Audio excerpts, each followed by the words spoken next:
வணக்கம். நான் மகேந்திரன். இந்த வீடியோவில் ஷேர் மார்க்கெட் அப்புறம் பர்சனல் ஃபினான்ஸ் ரிலேட்டடான இன்ஃபர்மேஷன் உங்களுக்கு இந்த வீடியோ ஃபுல்லாக இருக்கும். ஃபுல்லாக பாருங்கள், ஸ்கிப் பண்ணாமல் பாருங்கள். சேனலை சப்ஸ்கிரைப் பண்ணி வச்சுக்கோங்க. பர்சனல் ஃபினான்ஸ் அப்புறம் ஷேர் மார்க்கெட் ரிலேட்டடான என்னோடய அனுபவத்தை நான் ஷேர் பண்ணுவேன். அது உங்களுக்கு யூஸ்ஃபுல்லாக கண்டிப்பாக இருக்கும். சரிங்களா? ஓகே. ஃபுல் லென்த் வீடியோவாக இருக்கும். ஷேர் மார்க்கெட் அப்புறம் ஃபினான்ஸ் ரிலேட்டடான இன்ஃபர்மேஷன் தான் இந்த வீடியோ ஃபுல்லாக. ஓகே. ஃபினான்ஸ் அப்புறம் ஷேர் மார்க்கெட் இதை பற்றி இப்போ நான் சொல்கிறத கேட்கல அப்படின்னா நீங்கள் தெரிஞ்சோ தெரியாமலோ கண்டிப்பாக உங்கள் பணம் ஷேர் மார்க்கெட்டில் இன்வெஸ்ட்மெண்ட் செய்வாங்க. அடுத்தது இப்போ நான் பேசுகிறது கேட்கலனா என்னைக்காச்சும் ஒரு நாள் யாராச்சும் ஒருத்தர் ஷேர் மார்க்கெட் பற்றி உங்கள்கிட்ட பேச வருவாங்க. இல்லை நீங்களாக ஒரு வாட்டி போய் கேட்க வேண்டிய சூழ்நிலை கண்டிப்பாக வரும். ஏன்னா இந்தியாவில் இன்வெஸ்ட்மெண்ட் பண்ணுற பணம் வந்து ரொம்ப கம்மி. ஷேர் மார்க்கெட்டில் மறைமுகமாக தான் இன்வெஸ்ட் ஆகுது. டைரக்ட் இன்வெஸ்ட்மெண்ட் ரொம்ப கம்மியாக தான் இருக்குது. ஃப்யூச்சரில் அது அதிகமாகும். கண்டிப்பாக உங்களை அப்ரோச் பண்ணுவாங்க. உங்களுக்கு தெரியாமலேயே உங்கள் பணம் வந்து ஷேர் மார்க்கெட்டில் முதலீடு ஆகும். ஓகே. இப்போது ஷேர் மார்க்கெட்னால் என்ன, அதில் எப்படி பணம் பண்ணுறாங்க, பர்சனல் ஃபினான்ஸ் பணத்தை பற்றி நம்ம எப்படி தெரிஞ்சுக்கிறது, இது எதுவுமே வந்து உங்களுக்கு ஒரு எஜுகேஷன் சிஸ்டத்தில் கிடையாது. ஷேர் மார்க்கெட்னால் என்ன, அது பேசிக் மட்டும்தான் இருக்கும். அது எப்படி ஃபங்க்ஷன் ஆகுது என்ன அப்படிங்கிற விஷயங்கள் எதுவுமே ரியல் டைம் ப்ராக்டிக்கல் வேறு மாதிரி இருக்கும். அது யாருக்கும் தெரியாது. அதே மாதிரி பர்சனல் ஃபினான்ஸை பற்றி யாருமே படிச்சிருக்க மாட்டோம். மேக்ஸிமம் நம்ம சிலபஸில் கிடையாது. படித்தவங்க ரொம்ப கம்மியாக தான் இருக்காங்க. பிஹெச்டி முடித்தவங்களும் டாக்டராக இருக்கிறவங்களும் சரி, வக்கீல், ப்ரொஃபஷ்னல் கோர்சஸ் படித்தவங்க, ப்ரொஃபஷ்னலாக இருக்கிறவங்க யாருக்குமே மேக்ஸிமம் தெரியறதில்ல. அவங்களே வந்து இந்த பர்சனல் ஃபினான்ஸ்லேயும் சரி இதுலேயும் சரி மாட்டிக்கிட்டு ரொம்ப சிரமப்படுறாங்க. ஓகே. ஃபஸ்ட்டு உங்களோட பணம் என்ன ஆகுது அப்படிங்கிறத தெரிஞ்சுக்கங்க. ஃபஸ்ட்டு பணம்னா என்ன, அது என்ன ஆகும் அப்படிங்கிறது பார்த்துங்க. ஃபஸ்ட்டு மணி அப்படிங்கிறது நீங்கள் ஒரு ஒர்க் பண்ணி உங்களுக்கு கிடைக்கிறது, இல்லை ஒரு பிஸ்னஸ் பண்ணி உங்களுக்கு கிடைக்கிறது, ஏதோ ஒரு வகையில் உங்கள் பணம் வருது. அந்த பணத்தை நாம் ஒரு இடத்துல வைக்கிறோம். அது அந்த மூலமாக நமக்கு வருமானம் வரணும். சரி, அந்த வைக்கிற பணம் வந்து கரைஞ்சிட்டு போகும். எப்படி கரையும் அப்படின்னா இன்ஃப்ளேஷன், பணவீக்கம் அப்படின்னு இருக்கும். இன்றைக்கி ஒரு லட்ச ரூபா நீங்கள் வச்சுருக்கீங்க அப்படின்னா அடுத்த வருஷம் அதே 1,00,000 ரூபாய்க்கு இன்றைக்கி வாங்குகிற பொருளை அடுத்த வருஷம் கழித்து வாங்க முடியாது. அப்படின்னா என்ன அர்த்தம் அப்படின்னா நீங்கள் வச்சுருக்கிற பணத்தோட மதிப்பு குறைஞ்சிருச்சு. பொருளுக்கு நீங்கள் அதிகமாக பணம் கொடுத்து தான் அடுத்த வருஷம் நீங்கள் வாங்க முடியும். இன்றைக்கி 1,00,000 ரூபாய்க்கு 10 பொருள் வாங்குறீங்க அப்படின்னா அடுத்த வருஷம் 1,20,000 1,10,000 நீங்கள் கொடுத்தா தான் அந்த 10 பொருளையும் வாங்க முடியும். அப்படின்னா என்ன அர்த்தம்னா நீங்கள் 1,00,000 ரூபாய்க்கு அடுத்த வருஷம் மதிப்பு குறைஞ்சிருச்சு. நீங்கள் 1,10,000 கொடுத்தா தான் அந்த 10 பொருள் கிடைக்குது. இதுதான் இந்த பணவீக்கம் அப்படிங்கிறதுக்கான பேசிக் கான்செப்ட். அப்படின்னா என்ன பண்ணலாம், அந்த பணத்தை நாம் அப்படியே வச்சுருக்க முடியாது.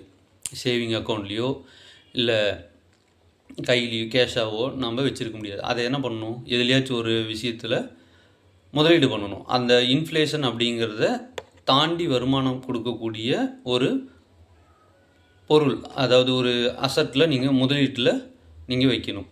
என்னென்ன முதலீடெல்லாம் இருக்குது, ஒன்று நிலம் இருக்குது, அப்புறம் பத்திரம், பாண்டு அதாவது பாண்ட்ஸ் இருக்குது, அப்புறம் என்ன இருக்குது, தங்கம் முதலீடு இருக்குது, அப்புறம் பார்த்திங்கன்னா ஷேர் மார்க்கெட், அப்புறம் டைரெக்டாக நீங்கள் தொழிலில் போட்டு வருமானம் எடுக்கலாம். இந்த மாதிரி நீங்கள் அதான் பண்ண முடியும். ஓகே. இதில் நாம் பேச போகிறது வந்து ஜஸ்ட்டு பேசிக்காக ஒன்று பார்த்துக்கலாம். எல்லாத்தையுமே கொஞ்சம் கொஞ்சம் சொல்கிறேன் உங்களுக்கு. ரியல் எஸ்டேட் அப்படிங்கிறது பணத்தை நீங்கள் போடுவீங்க, போட்டுட்டு உடனே டக்குன்னு பணத்தை நீங்கள் மாற்றி கைக்கு கொண்டு வர முடியாது. ஒரு முதலீடு பண்ணுறீங்க அப்படின்னா ஒரு 10 லட்சம் 15 லட்சம் போட்டு ஒரு ஃப்ளாட் வாங்கி வச்சுருக்கீங்க அப்படின்னா அது எப்போ பையர் வராங்களோ அப்போ விற்று நம்ம பணத்தை எடுத்துக்கலாம்.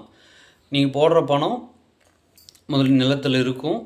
அது வந்து ஏற்ற இறக்கங்களெல்லாம் உங்களுக்கு தெரியாது. இப்போ 10 லட்சம் 15 லட்சம் போடுறீங்க, நீங்கள் வெயிட் பண்ணுவீங்க. எவ்வளோ அது விலை ஏறுற வரைக்கும் வெயிட் பண்ணுவீங்க. அது பையர் நல்ல விலைக்கு கேட்டாங்கன்னா விற்றுருவீங்க. அப்போ தான் அது முதலீடாக பண்ணுறீங்க. முதலீடாக பண்ணிவிட்டு எனக்கு லாபம் வந்தால் விற்றுருவேன் அப்படிங்கிறவங்க வந்து அப்படி தான் பண்ணுவாங்க. அதோட ஏற்ற இறக்கத்தை டெய்லியும் பார்த்துட்டு இருக்க மாட்டாங்க. என்றைக்கு விலை ஏறுதோ அன்றைக்கி விற்றுக்குவேன். ஓகேங்களா? இது வந்து நிலத்தில் போடுறது. தங்கத்தில் எப்படின்னா தங்கம் வாங்கி வைக்கிறீங்க. அதை மேக்ஸிமம் நம்ம இந்தியாவில் வாங்கிட்டோம்னா அதை விற்க மாட்டோம். எதையோ ஒன்று பண்ணிக்கிட்டு ரொட்டேஷன் பண்ணிக்கிட்டு அடமானம் வச்சுக்கிட்டு அதை நம்ம ரொட்டேஷன் தான் மேக்ஸிமம் பண்ணிக்கிட்டு இருப்போம். ஒரு நகையை மாற்றி இன்னொரு நகையை நம்ம செஞ்சு வச்சுக்குவோம். எமர்ஜென்சிக்கு நம்ம என்ன பண்ணிக்குவோம், ப்ளட்ஜ் பண்ணி என்ன பண்ணிக்கணும், அது மூலமாக நம்ம பணத்தை ரெடி பண்ணிவிட்டு அதை நம்ம கடனை அடைச்சிக்குவோம் அடமானம் வச்சுட்டு. இது வந்து நகையில் நம்ம பண்ணுற வேலை. அடுத்தது ரியல் எஸ்டேட் பார்த்தாச்சு, நகை பார்த்தாச்சு. அப்புறம் பாண்ட் இன்வெஸ்ட்மெண்ட் அப்படிங்கிறது இந்தியாவில் ஒன்றும் பெருசாக யாரும் பண்ணுறதில்ல, இப்போ தான் எமர்ஜ் ஆகிட்டு இருக்குது. சரிங்களா? அப்புறம் ஃபிக்ஸட் டெபாசிட் போடுவீங்க. ஃபிக்ஸட் டெபாசிட்டில் எத்தனை 6%, 5%, 10%, 10% இல்லை 5%, 6% கொடுக்குறாங்க. அதில் நீங்கள் இன்வெஸ்ட் பண்ணிவிட்டு அதை வட்டி வாங்கி எடுத்துக்குவீங்க. இது எல்லாமே வந்து பார்த்திங்கன்னா ஓரளவுக்கு நான் ஒரு பாதுகாப்பான முதலீடு. இந்த நிலம், அப்புறம் உங்களோட கோல்டு, அப்புறம் ஃபிக்ஸட் டெபாசிட், இது எதுவுமே விலை வந்து அதாவது பெருசாக இறங்காது. இறங்கி நீங்கள் வைக்க மாட்டீங்க, ஏறுற வரைக்கும் வெயிட் பண்ணுவீங்க. சரிங்களா? அதே மாதிரி விலை ஏற்ற இறக்கத்தை டெய்லியும் பார்த்துட்ருக்க மாட்டீங்க, பெருசாக ஒன்றும் பார்க்க மாட்டீங்க. ஏன்னா தங்கத்தை வாங்கிட்டிங்கன்னா அது விற்க போகிறது கிடையாது நீங்கள் அவ்வளோ சீக்கிரம். அதே மாதிரி நிலமும் அப்படி தான், ஏற்ற இறக்கத்தை நீங்கள் பார்க்க மாட்டீங்க. எப்போ ஏறுதோ அப்போ தான் விற்க போகிறீங்க. நிலம் யார் அதிகமாக கேட்குறாங்களோ அவங்களுக்கு தான் கொடுப்பீங்க. சரிங்களா? அப்புறம் ஃபிக்ஸட் டெபாசிட் ஆட்டோமேட்டிக்காக மேலே ஏறிக்கிட்டே தான் போகும். அதில் இறக்கமே வராது. ஃபிக்ஸட் டெபாசிட்டில் ஏற்றம் தான்.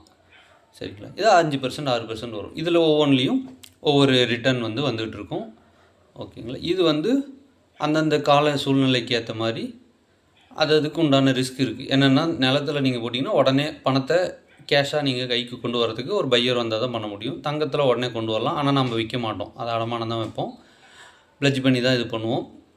விற்றோம்னா ஜிஎஸ்டி அது மாதிரி நிறையா ஒரு டேக்ஸு அது பிரச்சனை வரும்ன்ட்டு நம்ம சௌரியத்துக்கு ஏதோ ஒன்று பண்ணிகிட்ருப்போம். ஓகே, ஃபிக்ஸட் டெபாசிட்டில் வருமானம் 6% தான் கிடைக்கும். இது வந்து ஓகே, வருமானம் வருது. இது வந்து இன்ஃப்ளேஷனை பீட் பண்ணுதான்னு பார்த்துக்கணும். ஒன்று, லிக்விடிட்டி நமக்கு நினச்ச சமயத்தில் நமக்கு வருமானத்தை கொடுக்குதா, ரிட்டன் நம்ம எடுக்க முடியும், போட்ட பணத்தை உடனே நம்ம கைக்கு கேஷாக மாற்ற முடியுமான்னு பார்த்துக்கணும். அதுக்கு அடுத்தது நம்மக்கிட்ட இருக்கிறது என்னென்னா, ஒரே வழி இன்வெஸ்ட்மெண்ட் இருக்கிறது. ஒன்று முதலீடு செஞ்சு தொழில் செய்யணும், அதில் லாபம் நஷ்டம் எப்படி வேணாலும் இருக்கும், ஆனால் ரிட்டர்ன் வந்துச்சுன்னா நல்ல ஒரு ரிட்டர்னாக இருக்கும். சொந்த தொழில் பண்ணுறது, இல்லை பார்ட்னர்ஷிப் சேர்ந்து ஒருத்தர் கூட செய்கிறது. ஓகே, இது வந்து தொழில். இதில் ஒரு நல்ல பிஸ்னஸ் அமைஞ்சிருச்சு அப்படின்னா நல்ல வருமானம் நமக்கு கிடைக்கும். ஓகே, அதுக்கு அடுத்தது இருக்கிறது நம்ம ஷேர் மார்க்கெட்டில் முதலீடு பண்ணலாம். ஷேர் மார்க்கெட்டில் எப்படி முதலீடு பண்ணுறது? பல ஆயிரம் கம்பெனி இருக்குது. பல ஆயிரம் கம்பெனியில் வெவ்வேறு ப்ராடக்ட்ஸ் ரெடி பண்ணுற கம்பெனி இருக்கும். எப்படி முதலீடு பண்ணுறது? இதில் தான் நம்ம வந்து தெளிவாக இருக்கணும். எப்படி நம்ம புரிஞ்சுக்கணும் அப்படிங்கிறத பற்றி தான் இந்த வீடியோவில் நாம் பார்க்க போகிறோம். ஷேர் மார்க்கெட்டில் முதலீடு பண்ணும்போது ஃபஸ்ட்டு நீங்கள் தெரிஞ்சிக்க வேண்டியது, அந்த தொழில் என்ன தொழில் அந்த கம்பெனி பண்ணிகிட்டு இருக்காங்க அப்படிங்கிறது பார்க்கணும். ஷேர்னால் ஃபஸ்ட்டு அந்த கம்பெனியோட ஷேரை 1, 2 நம்பர் ஆஃப் ஷேர்ஸ் இருக்கும். நிறையா ஷேர் விட்டு வச்சுருப்பாங்க, பிரித்து வச்சுருப்பாங்க. அவங்களோட பங்குதாரர் ஒரு 100% இருக்குன்னா, அவங்க ஒரு முதலீடு போட்டவங்க ப்ரமோட்டர் அப்படிங்கிறவங்க வந்து 60%, 50% மேலே 60%, 70% ஒரு சம்திங், ஒரு மேஜர் ஷேர் ஹோல்டிங் யார் வச்சுருக்காங்களோ அவங்க தான் அந்த கம்பெனியை நடத்துவாங்க. மேக்ஸிமம் நமக்கு 50% மேலே இருக்குதா அப்படின்னு நம்ம பார்த்துக்கணும். ஏன்னா ஒரு கம்பெனியோட ஓனர்ஷிப்பு 50% இருந்துச்சு அப்படின்னா தான் அந்த கம்பெனி நம்ம நல்லா கொண்டு போகணும் அப்படின்ட்டு நினைப்பாங்க. ஒன்று. ரெண்டாவது பார்த்திங்கன்னா, அவர் கடன் வாங்காமல் இருக்கிறாரா அப்படின்னு பார்க்கணும். அடுத்தது அவரோட குவாலிட்டி, அதாவது அவர் ஒரு விஷயத்த சொல்கிறாங்க, அந்த கம்பெனியோட ஓனர் வந்து ஒன்று சொல்கிறாங்கன்னா அந்த வார்த்தையை காப்பாற்றுறாரா, நேர்மையாக இருக்காரா, அதெல்லாம் பார்த்துக்கணும். சரிங்களா? கடன் இல்லாமலாம் இருக்காங்களான்னு பார்க்கணும், அப்புறம் நேர்மையாக இருக்காங்களான்னு பார்க்கணும். என்ன தொழில் பண்ணுறாங்க, அவங்களோட பிஸ்னஸ் மாடல் என்ன, எப்படி அவங்களுக்கு லாபம் கிடைக்கிது, அந்த தொழிலில் எப்படி அவங்களுக்கு, இப்போ நகை கடை வச்சுருக்காங்கன்னா நகை கடையில் என்ன லாபம் அப்படிங்கிறது நமக்கு தெரியும். எப்படி லாபம் வரும், அந்த நகையோட செய்கூலி சேதாரம் பண்ணுறதுல தான் அவங்களுக்கு லாபமே. ஒரு நகை வாங்குகிறாங்க, விற்கிறாங்க, அதில் செஞ்சு மேக் பண்ணுற சார்ஜஸ், அப்புறம் அதிலேருந்து தான் அவங்களுக்கு லாபம். சரிங்களா? அதே மாதிரி வேறு ஃபார்மா கம்பெனி அப்படின்னா மருந்து தயாரிக்கிறதுல அவங்களுக்கு லாபம். அப்புறம் ஐடி எஃப்எம்சிஜி கம்பெனினா என்னது அந்த சின்ன சோப்பு, சீப்பு இந்த மாதிரி சின்ன சின்ன பொருட்கள் இருக்கு இல்லைங்களா? ரெகுலராக அன்றாட யூஸ் பண்ணுற பேஸ்ட்டு, ப்ரஷ்ஷு, அன்றாட யூஸ் பண்ணுற பொருட்கள் அது ரெகுலராக கன்சியூம் ஆகிட்டே இருக்கும். ஓகேங்களா? அந்த மாதிரி பொருள், அந்த மாதிரி பிஸ்னஸை நீங்கள் தெளிவாக தெரிஞ்சுக்கணும். அவங்க எந்த பிஸ்னஸில் அந்த கம்பெனி இருக்குது அப்படிங்கிறது தெரிஞ்சுக்கிட்டு, ஓகே, அதுக்குன்னு ஒரு ப்ரைஸ் வந்து கரண்ட்டாக மார்க்கெட்டில் ட்ரேட் ஆகிட்டுருக்கும். அது வந்து மேலே கீழே போயிட்டு இருக்கும். இப்போ 100 ரூபா அந்த ஷேர் இருக்குது அப்படின்னா அது 110ன்னு போகும், 120ன்னு போகும், 115ன்னு போகும், கீழே இறங்கும், 90, 95ன்னு போகும். திடீர்னு நாளைக்கு ஒரு ரேஞ்சில் இருக்கும், அதிகமாகவும் கம்மியாகவும் இப்படி மாறி மாறி நடந்துகிட்டே இருக்கும். சரி, நீங்கள் எப்படி நீங்கள் அதை அப்ரோச் பண்ணான்னா, நீங்கள் அந்த கம்பெனியில் ஒரு பங்குதாரர், அதாவது ஒரு பார்ட்னராக ஜாயின் பண்ணுறீங்க. ஒரு ஷேர் வாங்குறீங்கன்னா அது பார்ட்னர், ஒரு ஃப்ராக்ஷனல் ஷேர்ஸ் நீங்கள் வாங்குறீங்க. அந்த மனநிலையில் தான் நாம் அணுகணும். ஓகேங்களா? இப்போது நம்ம அந்த ஷேரை வாங்கிட்டு உடனே நம்ம இப்போ 100 ரூபா இருக்குது, உடனே 110 போனதையும் நம்ம விற்றுட்டோம். அடுத்து பார்த்திங்கன்னா அது வந்து திரும்ப 100 வருது, திரும்ப 110, 100லேருந்து 110, ஓ 10 ரூபா லாபம், அடுத்து 120 போகுது, 20 ரூபா லாபம் அப்படின்ட்டு இருப்பீங்க. ஒரு நாள் என்ன ஆகும் அப்படின்னா 100லேருந்து சடனாக 80 கூட போயிடும். 80க்கு போயிட்டு அப்படியே ரொம்ப நாளைக்கு இருக்கும், ஏறாது அடுத்த நாள். இந்த மாதிரி சமயத்தில் நம்மளோட சைக்காலஜி என்ன பண்ணும் அப்படின்னா, ஐயோ நஷ்டமாயிருமோ, 100 இருக்கிற ஷேரு 80 போனதையும் என்ன நமக்கு வந்து பதட்டமாகும். அடுத்தது 70 போயிருமோ அப்படின்னு சொல்லிட்டு எல்லாத்தையும் விற்றுருவோம் நம்ம. சரிங்களா? ஃபஸ்ட்டு இந்த நான் சொன்னது எல்லாமே, ஓனர் எப்படி இருக்கார், கடன் இல்லாமல் இருக்காரா, அதோட தொழில் என்ன, அந்த கம்பெனிக்கு எப்படி லாபம் வருது, அந்த லாபம் வர பணத்தை என்ன பண்ணுறாங்க, நம்ம ஷேர் ஹோல்டராக 50% அவங்க வச்சுருக்காங்க அப்படின்னா மீதி 50% நம்மளை மாதிரி mutual fund, FII, foreign institutional investor, அப்புறம் இண்டிவிஜுவல் டொமஸ்டிக் இன்வெஸ்டர்ஸ் எல்லாம் இருப்பாங்க இல்லையா, தனித்தனியாக அவங்களெல்லாம் இவங்க மதிக்கிறாங்களா அப்படிங்கிறதெல்லாம் பார்த்துட்டு, நியூஸ் கரெக்டாக அவங்க மேலே எதுவும் கேஸ் எதுவும் இல்லாமல் இருக்கா, அடமானம் வைக்காமல் இருக்காங்களா ஷேர்ஸ் எல்லாம், இதெல்லாம் பார்க்கணும். இதெல்லாம் பார்த்துட்டு தான் நீங்கள் முதலீடு பண்ணணும். அப்படி பண்ணும்போது தான் உங்களுக்கு என்ன ஆகும் அப்படின்னா, அந்த ஷேர்ஸ் வந்து இறங்குனாலும் திரும்ப ஏறும், இறங்காமலாம் இருக்காது. இது எல்லாம் பார்த்து ஓகே இதெல்லாம் நல்ல கம்பெனி, அருமையான கம்பெனி அப்படின்னு நீங்கள் முடிவு பண்ணிட்டாலும், நீங்கள் வாங்கி வைக்கிற ஷேர் வந்து எஃப்டி, ஃபிக்ஸ்டு டெபாசிட்டில் போகிற மாதிரி அப்படியே மேலே மேலே மேலே போயிட்டேலாம் இருக்காது. அது என்ன ஆகும்னா அந்தந்த சப்ளை டிமாண்டு, இப்போ அது ஷேர் வந்து வச்சுருப்பாங்க, ஒரு 1000 பேர் 2000 பேர் இருக்காங்க, உதாரணத்துக்கு சொல்கிறேன், அது லட்சக்கணக்கில் கோடிக்கணக்கில் இருக்கும். இப்போ ஒரு 10,000 பேர் இருக்கிறாங்கன்னு வச்சுக்கோங்க, அதில் ஒரு 5000 பேர் எனக்கு பணம் வேணும் அப்படின்னு நினச்சிட்டு எடுக்கிறாங்க, சடனாக விற்கிறாங்க அப்படின்னா விலை கம்மியாகும் அந்த ஷேரோட விலை. ஆனால் அவங்க பண்ணுற பிஸ்னஸ் அப்படியே தான் இருக்கும், லாபம் அதே தான், தொழில் ஒரே மாதிரி தான் நடந்துகிட்ருக்கும், எல்லாமே கரெக்டாக இருக்கும், ஆனால் விலை குறையும்.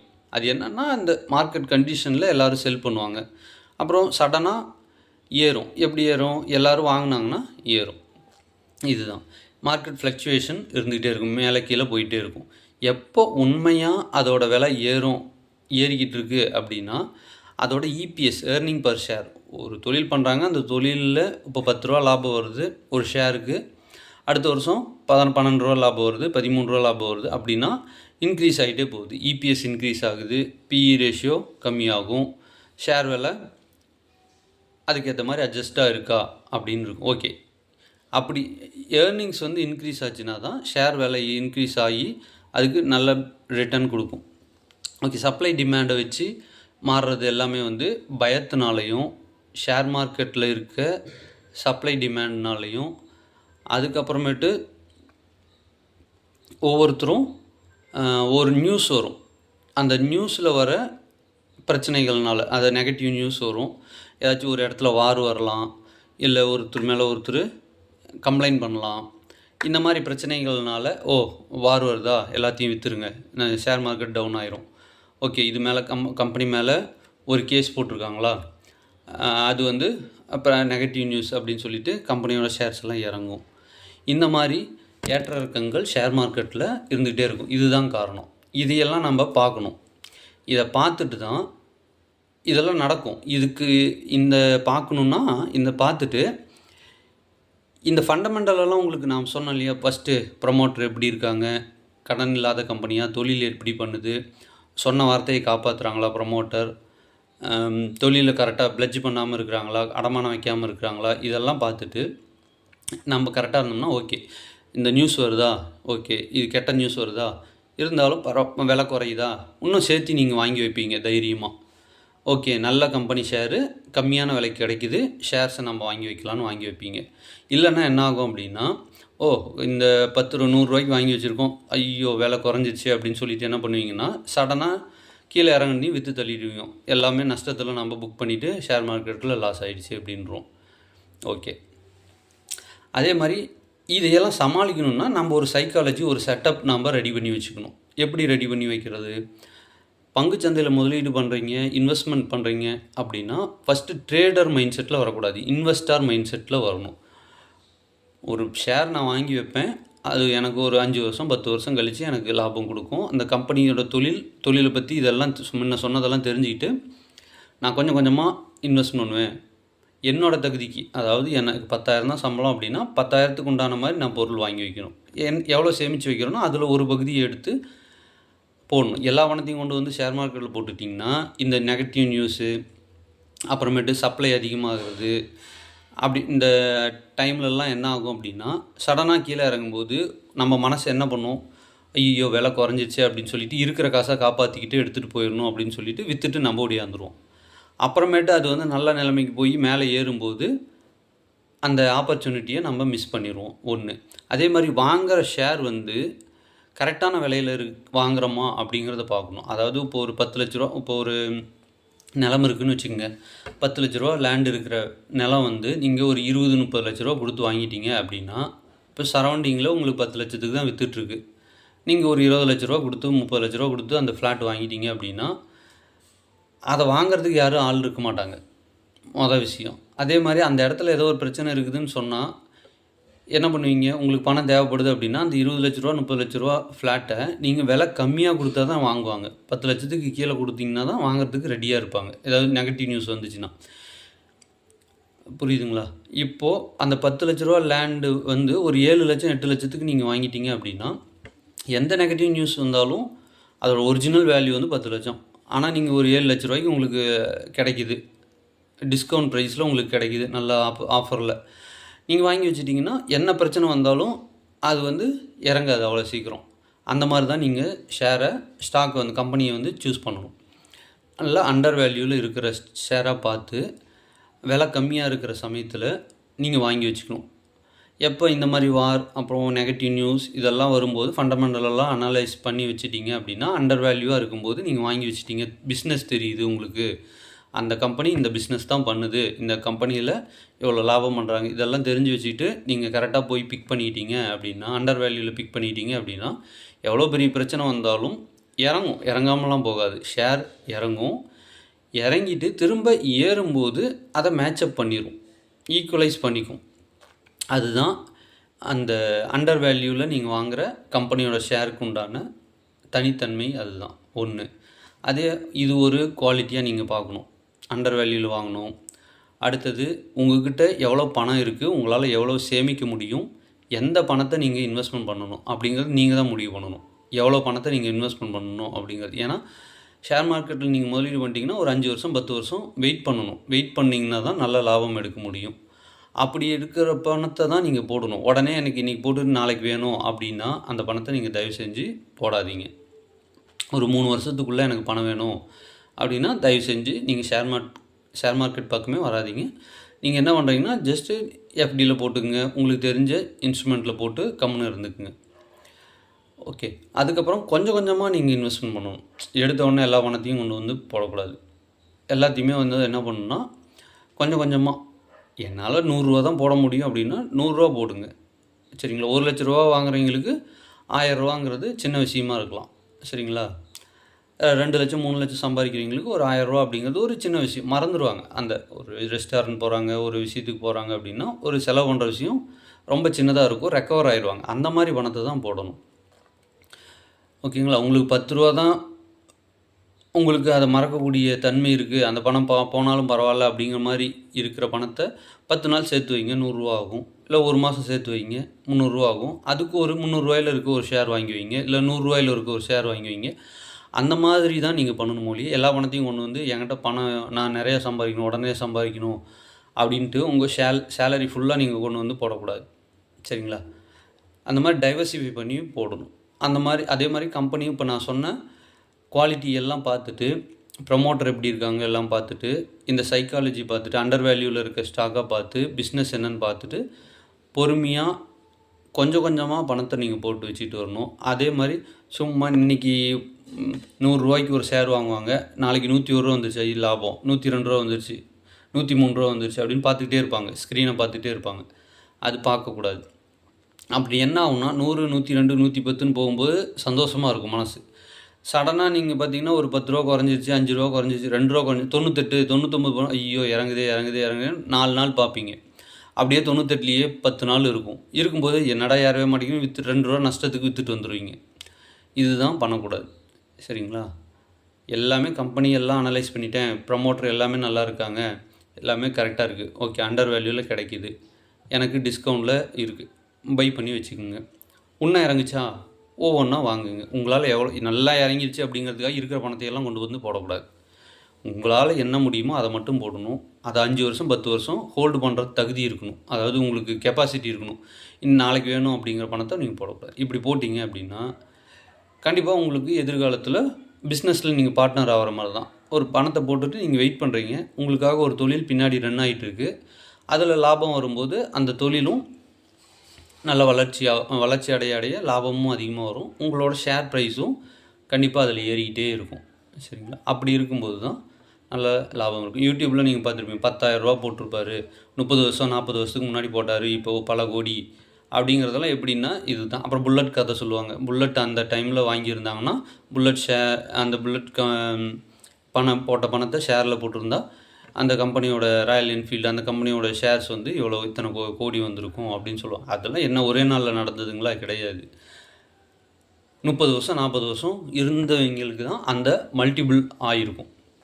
அப்படி தான் நீங்கள் பண்ணணும் ஒழிய ட்ரேடிங் பண்ணினா ரொம்ப ரிஸ்க் அதிகம், லாஸஸ் அதிகமாக வரும் அப்படிங்கிறது நான் சொல்ல கிடையாது. நீங்கள் ட்ரேடிங் டிமேட் அக்கௌண்ட் ஓப்பன் பண்ணிங்கனாலே அதில் வந்து ஃபஸ்ட்டு என்ன பண்ணு டிஸ்க்ளைமரு கொடுக்குறாங்க, செபியே கொடுக்குறாங்க. சரிங்களா? ஆப்ஷன் ட்ரேடிங் பண்ணாதீங்க, இது எல்லாமே வந்து ரிஸ்க்கான ஃபேக்டர் தான். டிமேட் அக்கௌண்ட் ஓப்பன் பண்ணிவிட்டு சேவ் பண்ணி வைங்க, கொஞ்சம் ஒவ்வொன்றா 2 வாங்கி வைங்க, 10 வருஷம் 15 வருஷம் விட்டுருங்க. நல்லா அதாவது மானிட்டர் பண்ணுங்கள். விட்டுருங்கன்னு அப்படின்னா போட்டுட்டு விடக்கூடாது, அப்பப்போ நீங்கள் பை பண்ணிகிட்டே இருக்கணும். நல்ல விலை ஸ்டாக்ஸ் எல்லாம் ரெகுலராக உங்களோட இன்வெஸ்ட்மெண்ட் ஹேபிட் இருக்கணும். சேவ் பண்ணுற ஹேபிட்டை வளர்த்துக்கிட்டு 1, 2, 10, 5 உங்கள்கிட்ட இருக்கிற அமௌண்ட் எக்ஸஸாக இருக்கிற அமௌண்ட்டில் நீங்கள் வாங்கி போட்டு வைக்கணும். அப்படி போட்டு வச்சிங்க அப்படின்னா கண்டிப்பாக உங்களுக்கு ஒரு நல்ல லாபம் வரும். அதுவும் சின்ன வயசில் சின்ன பசங்களுக்கு நல்லா கற்றுக் கொடுத்துட்டீங்க அப்படின்னா ஒரு 18 வயசு ஆகிடுச்சினாலே அவங்களுக்கு 1, 2ன்னு பை பண்ணி வச்சுக்கிட்டே இருந்தாங்கன்னா ஒரு குறிப்பிட்ட காலத்துக்கு அப்புறம் அவங்களுக்கு அதுவே ஒரு பெரிய அமௌண்ட்டாக இருக்கும். அது வந்து நல்ல ஷேர்ஸ் அவங்களுக்கு ஒரு வருமானம் கொடுக்கக்கூடிய ஒரு அசட் வந்து க்ரியேட் ஆயிரும். சரிங்களா? ஓகே, இது வந்து பேசிக்கான டீட்டெயில். இதுக்கப்புறம் டிமேட் அக்கௌண்ட்டில் எப்படி பண்ணணும், என்ன பண்ணணும், எப்படி சைக்காலஜி தாங்க முக்கியம். 99% இது சைக்காலஜி தான். ஷேரை எப்படி என்ன வாங்கி வைக்கிறது, டெக்னிக்காக பார்க்குறது, இந்த கம்பெனி இந்த பிஸ்னஸ் அந்த பிஸ்னஸ் அப்படின்னு பார்க்குறது எல்லாமே வந்து 1% தான். 99% வந்து ஹியூமன் சைக்காலஜி தான் பணத்தை சம்பாதிக்கிறதுக்கு உதவி பண்ணும். சரிங்களா? பேசிக்காக இந்த வீடியோவை பாருங்கள். இது உங்களுக்கு பிடிச்சிருந்து அப்படின்னா சொல்லுங்கள். அடுத்த வீடியோவில் டிமேட் அக்கௌண்ட் எப்படி ஓப்பன் பண்ணணும் அப்படிங்கிறதையும் எந்த முறையில் நீங்கள் இன்வெஸ்ட்மெண்ட் பண்ணணும் அப்படிங்கிற டீட்டெயிலும் நான் நெக்ஸ்ட் வீடியோ போடுறேன். சேனலை சப்ஸ்கிரைப் பண்ணி வச்சுக்கோங்க, ரெகுலராக வாட்ச் பண்ணுங்கள். தேங்க்யூ.